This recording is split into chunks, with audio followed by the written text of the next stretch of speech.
Hello and welcome back to the Crime Reel.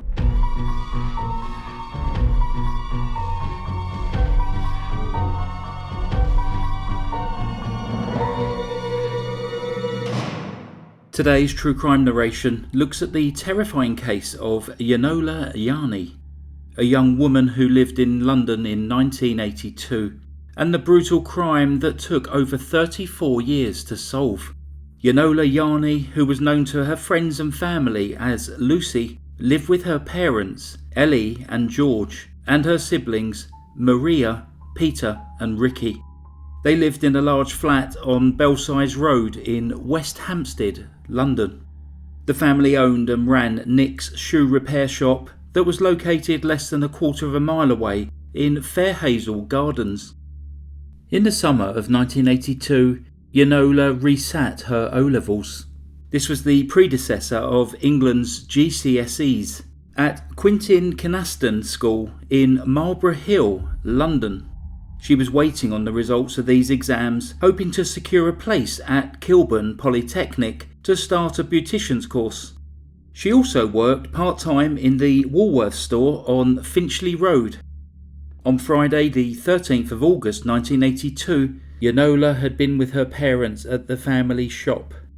After having lunch, it was agreed that she would return home to start preparing the family's evening meal, and her parents would follow on after they had completed their work. She left the shop at approximately 1:30 p.m. and then made the 5-minute walk back to her house. Once home, she set the dining table and started preparing the food. She had put on her favourite record, Forget-Me-Nots by Patrice Rushen. She was then disturbed when there was a knock at the front door. The family were in the habit of checking who was at their door by looking out of their lounge window before making their way downstairs. It can therefore be assumed that Yiannoulla was happy to go down and open the door to whoever was outside. Neighbours recall her standing on her doorstep, happily chatting with a man who appeared to be in his early 20s. At approximately 3 p.m, George and Ellie returned home. The house was eerily quiet. They called out to their daughter, but there was no reply. They found Yiannoulla's ankle chain that had been broken on the staircase. As George and Ellie went into their bedroom, nothing could have prepared them for what they found. Their daughter's partially naked body was on their bed. Her clothes had been removed from the waist down, and her shirt had been cut open. A post-mortem would later reveal that Yiannoulla had been suffocated, most likely as a result of her head being held in an arm lock, beaten, punched, and violently sexually assaulted.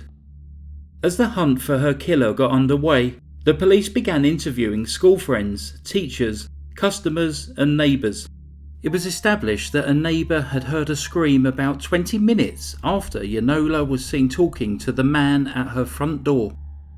The man was described as being in his early 20s, around 5'6" tall, casually dressed with black, short wiry hair and a Mediterranean complexion. The family confirmed that Yiannoulla was not allowed to date and had never had a boyfriend. They were a close family, and Yiannoulla rarely socialised outside of the home. Her family were adamant that she would not have let anyone into the house. The police began to piece together the events leading up to the murder. There was no sign of forced entry, so they believed that Yiannoulla either let her killer in or had opened the door to him, whereupon he barged his way into the house. It is believed that her killer had then chased her up the stairs, possibly grabbing at her legs and breaking her ankle chain. Yiannoulla then tried to hide in the brother's bedroom, the only room in the house with a lock on the door. There was a footprint on the bottom of this door, and it had been forced off at the hinges. The police believe that Yiannoulla got past the man before she was eventually cornered in the bathroom. When her body was found, both her hair and clothes were soaking wet.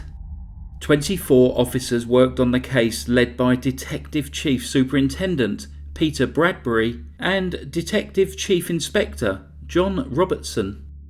Over 1,000 people were interviewed as the police systematically checked all known associates and followed up on appeals for witnesses.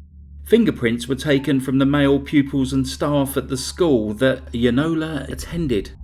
On 2 separate occasions in the months before the murder, Ellie, Yiannoulla and her sister Maria had been followed home by a man who matched the description of the man seen at her front door on the day of the murder.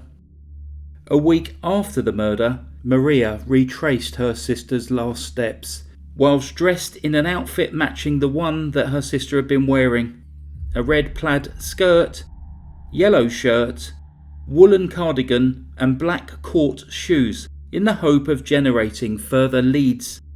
Despite every effort, no viable suspects could be found. Her family called for the return of the death penalty and tried to keep the investigation in the public eye. Yiannoulla's father, George, appealed to the then Prime Minister, Margaret Thatcher, and also the Commissioner of Scotland Yard for help. Her parents offered a £3,000 reward for information, leading to the arrest of the killer. Nevertheless, the case soon faded from the press as new headlines were generated. Almost 2 years after the murder, a strange development was reported. On the 30th of July 1984, it was made known that an unknown person had visited Yiannoulla's grave at New Southgate Cemetery in North London on no less than 37 separate occasions.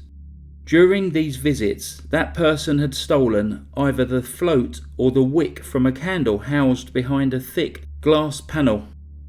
The candle was made up of a tumbler half filled with water, then the top half was filled with oil.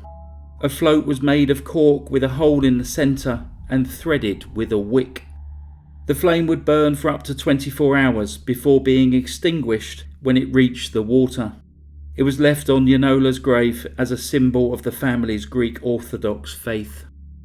Despite intensive police surveillance, the use of an infrared camera and also listening devices, the so-called ghost vandal still struck. A detective who took part in 3 periods of police surveillance said, "We are utterly mystified about how he does it. He has made us look like fools." Animal experts ruled out the possibility of an animal taking the items from the grave. The police even brought in a psychiatrist and medium in an attempt to trace the thief, but again had no success. The thefts were sporadic, starting a year after the murder.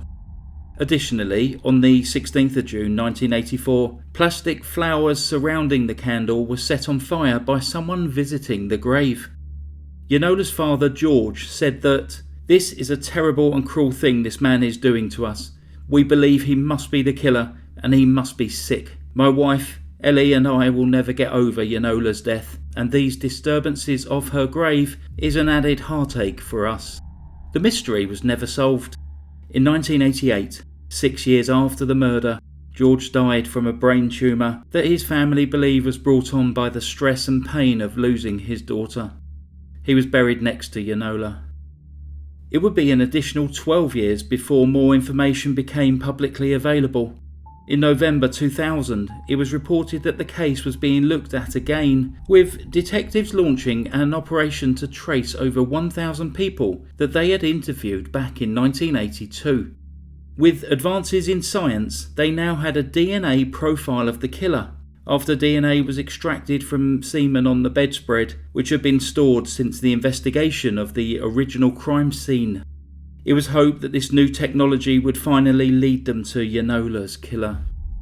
The police also released 2 e-fits of how the killer may have looked at the time, and also how they may look 18 years later. Yiannoulla's family welcomed these new developments, with her sister Maria saying, "The day she died finished all our lives.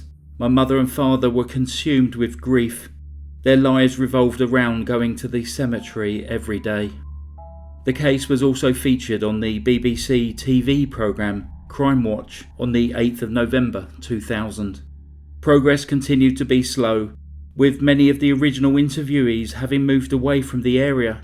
Appeals were printed in local newspapers in Cyprus, Portugal and Spain, and people were tracked as far away as Canada and Australia. Once again, the hard work came to nothing, and no further progress could be made despite now having the DNA of the perpetrator. Still more years passed before finally the police got a lucky break in the case due to an unrelated arrest. In December 2015, a man by the name of James Warnock was arrested for the use and sale of indecent images of children online. 56-year-old James, a tiler from London, was living with his first wife in Adelaide Road at the time of Yiannoulla's murder. Adelaide Road was about a mile from Yiannoulla's home on Belsize Road. He was 22 years old and had been working as a tiler in the street near Yiannoulla's home at that time. After his arrest, James had to give a DNA sample, and when this was checked against the sample obtained from Yiannoulla's parents' bedspread, it was found to be a 1 in a billion match. James, now a father of two, was arrested on the 12th of January 2016 at his home in Camden. Now grey and balding, when asked what he looked like in 1982, he confidently told the police, "How can I put it? John Travolta?" adding that in his youth he was somewhat of a ladies' man. He was charged with Yiannoulla's murder, and the case went to trial at the Old Bailey in July 2016, during which he claimed to have been in a relationship with Yiannoulla. He testified that he had got chatting to her when he bumped into her in the neighbourhood. He said that they had hit it off and he had asked her out for a drink, even though he was married at the time, adding that he didn't intend for it to go further, it just happened that way. He then claimed that the relationship had become intimate and that the pair had had consensual sex at Yiannoulla's family home on around 10 separate occasions. He claimed that the first he knew of Yiannoulla's murder was when he was arrested. However, all of these claims were disputed by the prosecution, who also presented evidence that Yiannoulla had been a virgin prior to the attack.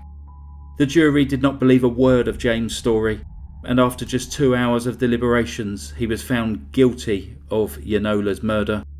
The judge described the attack as terrifying, cruel, brutal, and without mercy.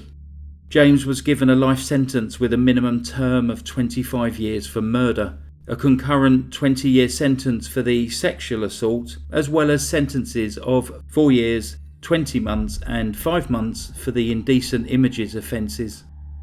Yiannoulla's brother, Ricky, described how the family had been saturated in grief for 3 decades, adding that, "For over half a lifetime, we have had to live with the daily torture of what happened to our daughter and sister. We now pray that we can move forward with the rest of our lives, having some peace in knowing that her killer has been brought to justice and that a very dangerous man is no longer a threat to anyone else." That concludes today's story. Please subscribe if you're new to the channel and add any comments down below.